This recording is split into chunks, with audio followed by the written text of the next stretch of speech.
الرحمن الرحيم الحمد لله رب العالمين والصلاة والسلام على أشرف الأنبياء والمرسلين ومن تبعهم بإحسان إلى يوم الدين أما بعد میرے پیارے مسلمان بھائیوں، آج کے خطبے کا موضوع ہے حفظ الامانہ۔ تھوڑی دیر سماعت فرمائے۔ ترجمہ یوں ہے: تمام تعریفیں اللہ ہی کے لیے ہیں۔ اس نے امانت کی ادائیگی کا اس کے اہل کو حکم دیا۔ ہم اس کے اس انعام اور اس کے فضل پر اس کی حمد، اس کی تعریف بیان کرتے ہیں، اور کما حق ہو اس کی ادائیگی کے لیے اللہ سے مدد چاہتے ہیں، اور اپنی ہر قسم کی کوتاہیوں کے لیے اللہ تعالیٰ سے بخشش اور استغفار کرتے ہیں۔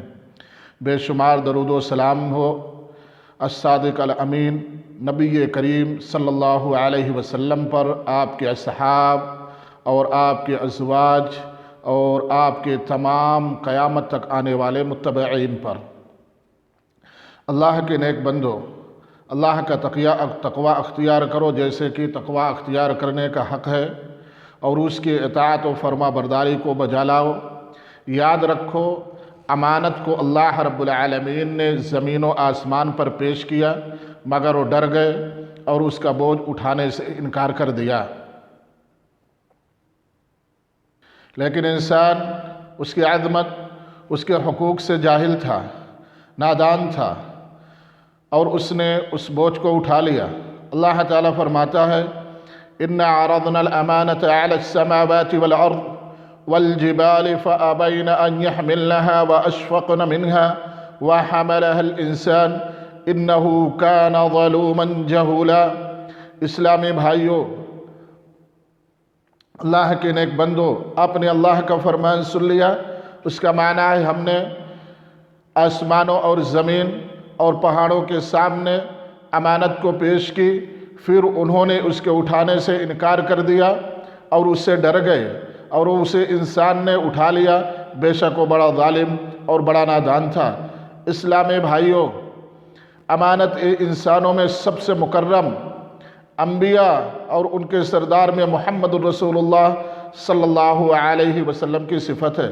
کفار مکہ نے آپ کی بعثت سے پہلے آپ کی امانت کا اعتراف کرتے تھے اور آپ کو الامین کا لقب دیا ہوا تھا۔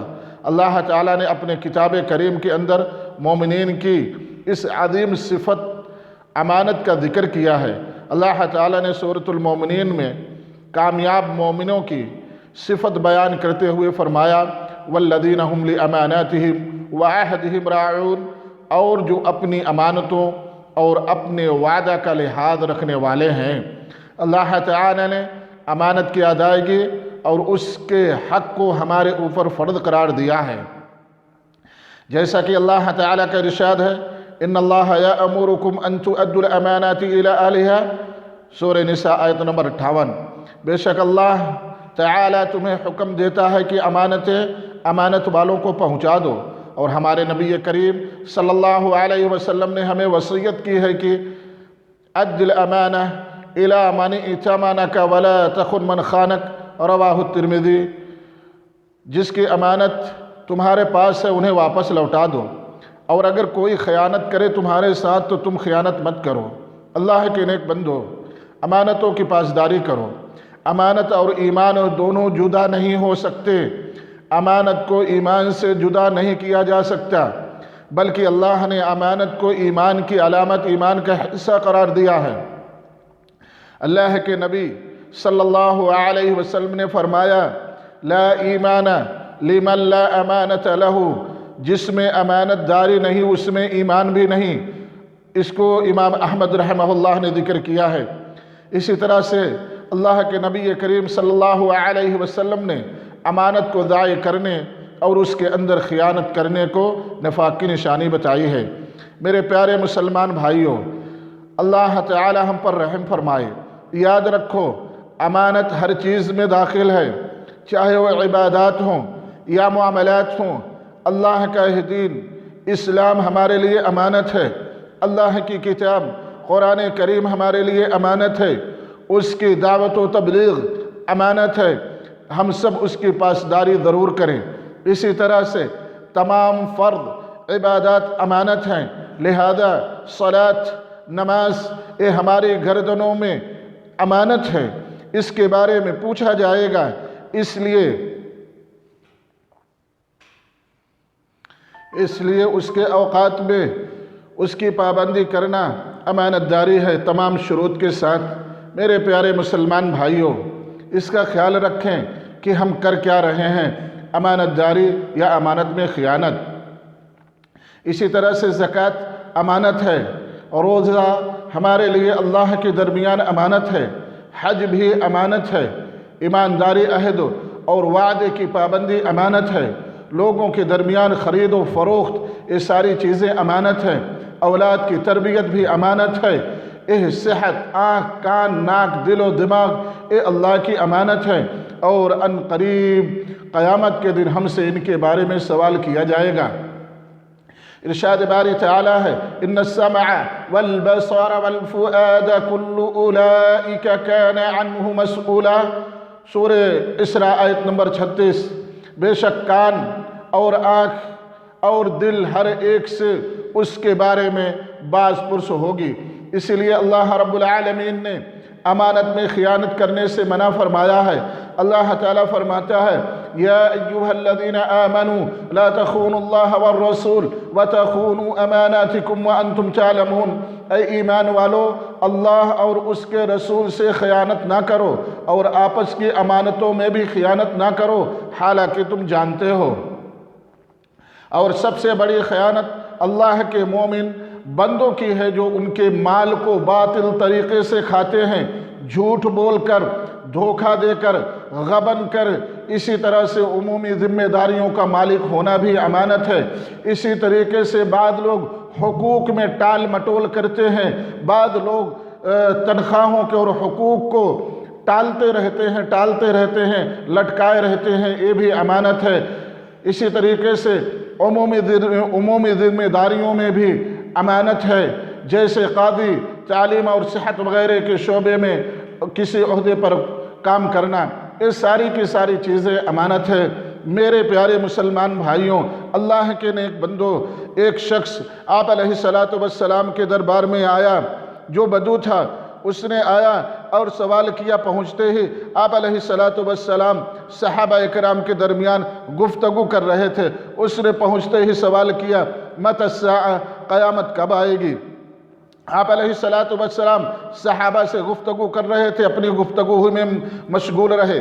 صحابہ میں سے کچھ لوگوں نے کہا، فقال بعض القوم سمع ما قال فکرہ ما قال، آپ علیہ السلام نے سنا مگر جو اس نے کہا، آپ علیہ السلام نے اس کے سوال کو ناپسند کیا۔ اور بعض لوگوں نے کہا نہیں، آپ علیہ السلام نے اس کے سوال کو سنا نہیں، اس لیے متوجہ نہ ہوئی ہے۔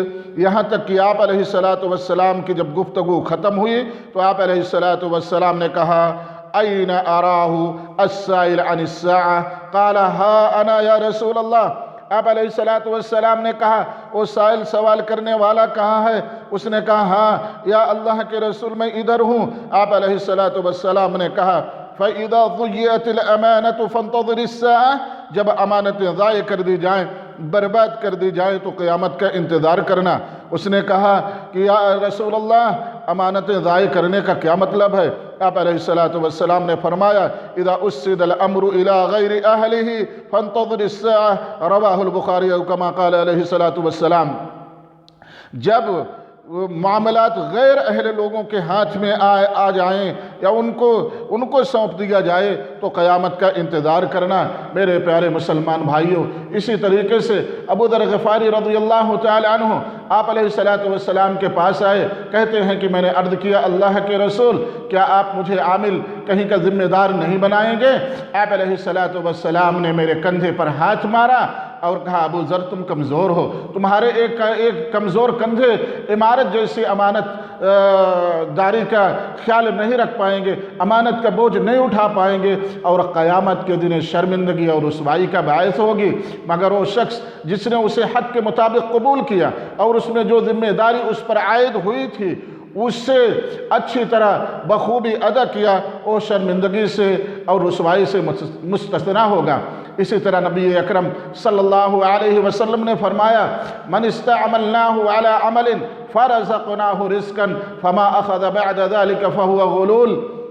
صحیح ابو داؤد، جس کو ہم نے کسی کام پر مقرر کر دیا اور اس کے معاش کا بھی انتظام کر دیا، اس کے بعد جو کچھ لے گا وہ خیانت ہوگی۔ نبی کریم صلی اللہ علیہ وسلم نے ایک آدمی کو بنی سلیم میں صدقات کے وصول کرنے کے لیے بھیجا۔ جب وہ واپس آیا تو اس نے کہا اے آپ کے لیے ہے صدقہ جس کے لیے آپ نے مجھے بھیجا تھا اور مجھے ہدیہ ملا ہے۔ تو آپ علیہ السلام نے فرمایا اگر سچے ہو تو بتاؤ، کیا تم اپنے باپ یا ماں کے گھر میں بیٹھا رہتا تو تجھے دیتا؟ یعنی آپ نے ناراضگی کا اظہار کیا۔ لہذا میرے پیارے مسلمان بھائیوں، غور کرو اپنے اس امانت داری کے بارے میں، امانت کے بارے میں۔ اسی طریقے سے امانتوں کا ضائع کرنے کا مطلب یہ بھی ہے کہ کوئی آدمی کسی منصب پر فائز کیا گیا اور اس نے پھر اپنے اس منصب کا ناجائز فائدہ اٹھاتے ہوئے اپنے قریبی نااہل لوگوں میں سے جو اس کے حقدار نہیں تھے کسی ایسے عہدے پر ان کو متعین کیا، ان کے عہدے پر اس کو تقرر کیا جو اس کے حقدار نہیں تھے، بلکہ ان کو اپنے قرابت کی وجہ سے فائدہ اٹھانے کے لیے ان کو وہاں مقرر کیا۔ یہ بھی امانتیں ضائع کرنے کی ایک شکل ہے، ایک صورتیں ہیں۔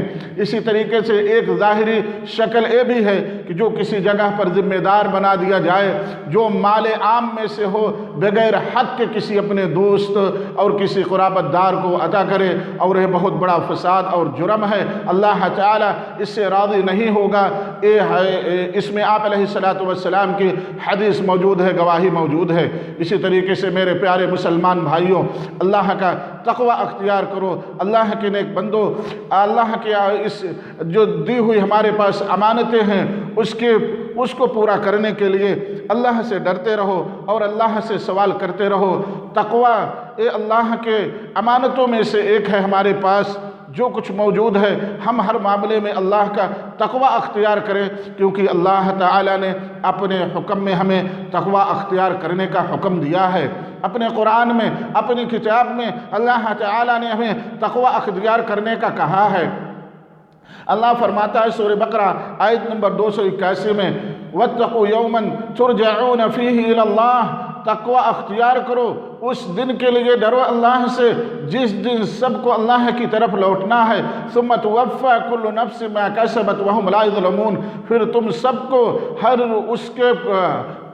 پھر تم میں سے ہر شخص کو اس کے ہر کام کا بدلہ دیا جائے گا، پورا بدلہ دیا جائے گا، اس کے ساتھ کچھ بھی ظلم نہیں ہوگا۔ اے میرے پیارے مسلمان بھائیوں، امانت داری کا خیال رکھو۔ آج بڑی امانتیں ضائع ہو رہی ہیں، امانتیں برباد ہو رہی ہیں۔ جو جہاں جس جگہ پر لگا ہوا ہے، جس جگہ پر کام کر رہا ہے، نہ داڑھی کا خیال، نہ ٹوپیوں کا خیال، نہ مسلم نہ غیر مسلم، جو جہاں ہے صرف فائدہ نظر رکھا ہوا ہے، اس کے نظر پر صرف فائدے ہیں، کوئی امانت کا خیال نہیں ہے کہ ہمیں جو کام سونپا گیا ہے، جو ذمہ داری ہمیں دی گئی ہے وہ ایک امانت ہے۔ ہم سے اللہ تعالیٰ پوچھے گا، ہم جو کچھ بھی خیانت کر رہے ہیں، جو کچھ بھی غبن کر رہے ہیں، اپنے عہدے کا ناجائز فائدہ اٹھا رہے ہیں، کوئی نہیں دیکھ رہا ہے لیکن اللہ تعالیٰ اس کو دیکھ رہا ہے۔ میرے پیارے مسلمان بھائیوں، یہ وہ باتیں تھیں جو میں نے کہا۔ اللہ تعالیٰ سے ہم اپنے لیے اور آپ کے لیے بخشش طلب کرتے ہیں۔ اللہ تعالیٰ ہم سب پر رحم فرمائے۔ آمین۔ السلام علیکم ورحمۃ اللہ وبرکاتہ۔